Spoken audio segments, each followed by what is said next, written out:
Okay.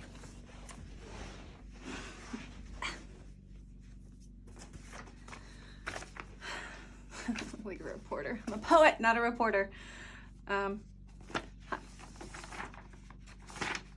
Hi, my name is Jordan Mooskies, and today I want to share with you 3 poems that I wrote at some point during the pandemic. And yeah, these 3 poems really helped me to think through these kind of 3 themes. Some notes really quick. The first theme is retreating into our heads, as a form of safety in response to sometimes chaotic environments. The second one is about how family, friends, how those environments can kind of cause that, and what happens when those effects take place. And third one is ultimately reclaiming this part of ourselves and what that looks like. As I go through each poem, I'm going to add a little bit of context beforehand and a little bit afterwards. I think poetry and other things like it, philosophy, like there are these kind of words, you say poetry and there's kind of it's this esoteric, scary thing, and it doesn't have to be. And I think just providing a little bit of context about why you wrote it, it doesn't quite do the impressionist painting where it's like, you decide what it means. Yes, some poems might be like that, but I think these benefit with a little bit of explanation. So like I said, 3-part poem. And this first one of 3, is called Speak From Your Head. And this is about that thing that I did. The thing I did. Retreating into my head, and that being kind of my means of survival for a lot of years. And its impacts, particularly in the romantic side of things, because it did. And I can explain that after the poem. So this one is called Speak From Your Head. Speak from your head, trying to impress, thinking only words are what make you worthy. A business partner, a friend, a romantic interest.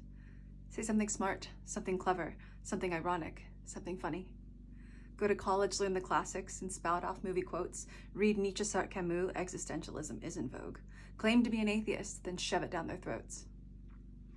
Show that you're cultured, self-aware, and well-read, balanced with charming self-deprecation. Sarcasm your friend, everything calculated, an unfortunate maturation.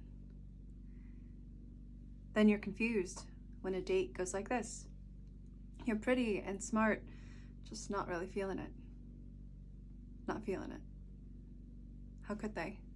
When you checked your coat and guts at the door, thought your thoughts were enough. They wanted to feel more. But what's to feel when your ego's at the helm, never dropping into your body, that God-forsaken realm?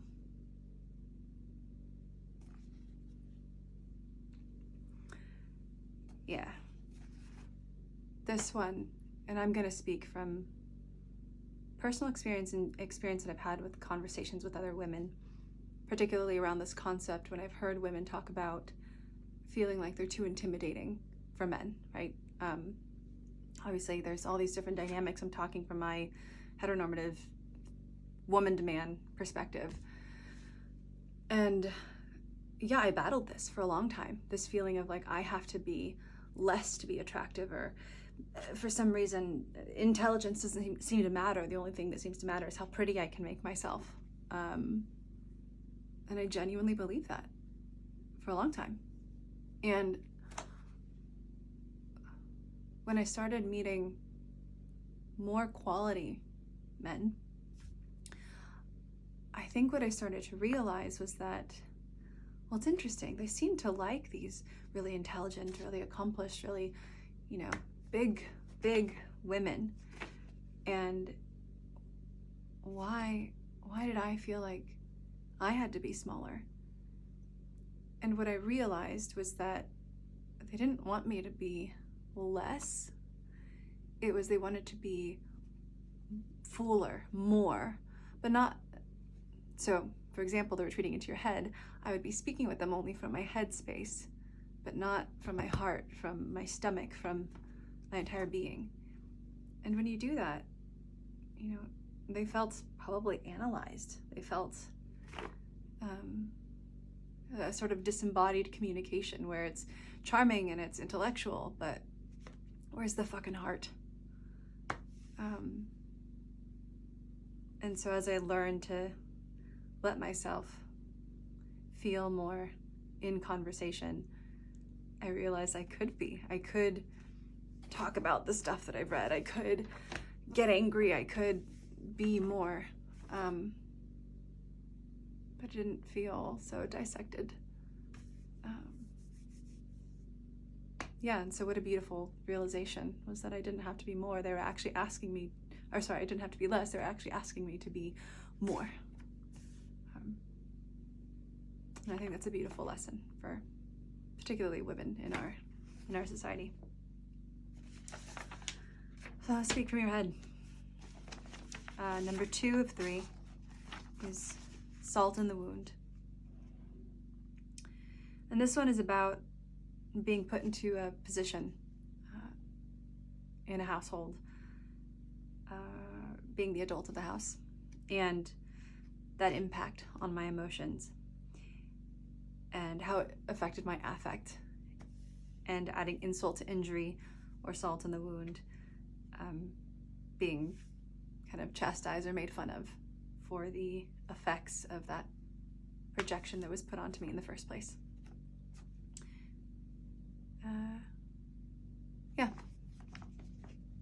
So 2 of 3, salt in the wound.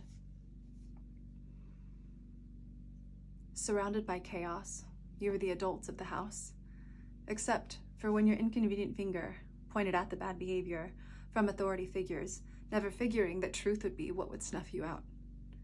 You were trained to be logical, to retreat into your head, survival tactic of the half-living, half-dead. Couldn't get too worked up, only space for one child, and it wasn't the child. Only one could panic, act manic, kick around. You had to tame your wild, only to be called unemotional, the logical one. Salt in the wound. But you're digging in the shadows, noticing, feeling through the dark, low whistling, digging out the voices of everybody else, digging out their beating drums, my drums, I'm singing my song, digging out their salt crystals one by one. This isn't their house.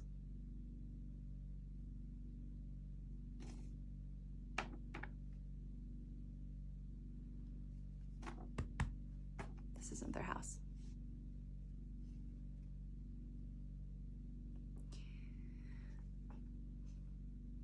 So this is me beginning that journey into reclaiming, realizing that there's something to be reclaimed that was once lost, something that's mine.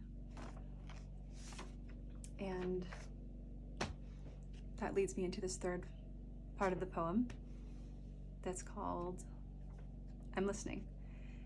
And this is about me stepping into and learning how to listen to myself. And in a way, kind of how to win myself back, almost win myself over, court myself after so many years of neglect. So 3 of 3, I'm listening.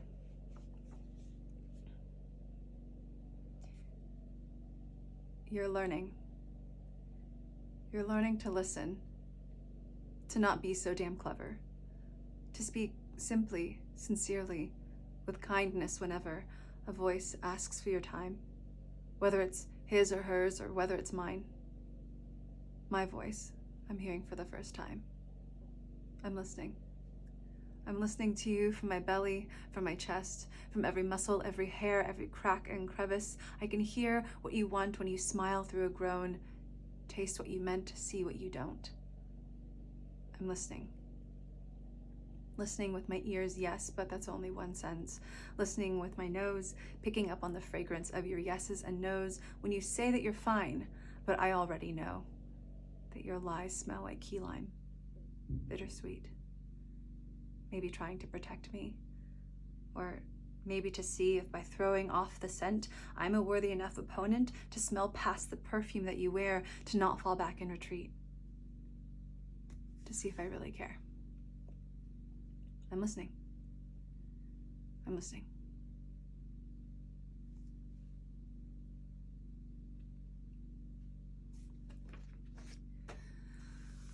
I'm learning to listen better and better. Yeah, I think this set of, oh, someone's getting out of the shower, roommates. This set of poems really speaks to years of a journey of growing up in a chaotic home, learning to go into my head and to use intellect as a form of safety, as a form of engaging with other people in a measured, non-chaotic way, but then ultimately the effects of that are losing your personhood and losing the whole being and the emotion and the self that you are. And so building back that trust of connecting with that part of you so that I can have more meaningful relationships with other people and of course with myself. Yeah, that was really cool to share that. And if you got something out of it, I would love to know what you did. If you want to leave some comments below, I would love to hear, have you shared an experience like this? Or are there ways that you felt you've maybe retreated from your body, from your kind of instinct? And are there things that you want to do, or are there ways that you have started to reconnect? Would love to hear that in the comments below. So thank you so much for being here, for listening. This was a cool, vulnerable thing to share, but I'm glad I did, and I hope that it brings something for you. Yeah, thank you so much for being with me, and I hope to see you again.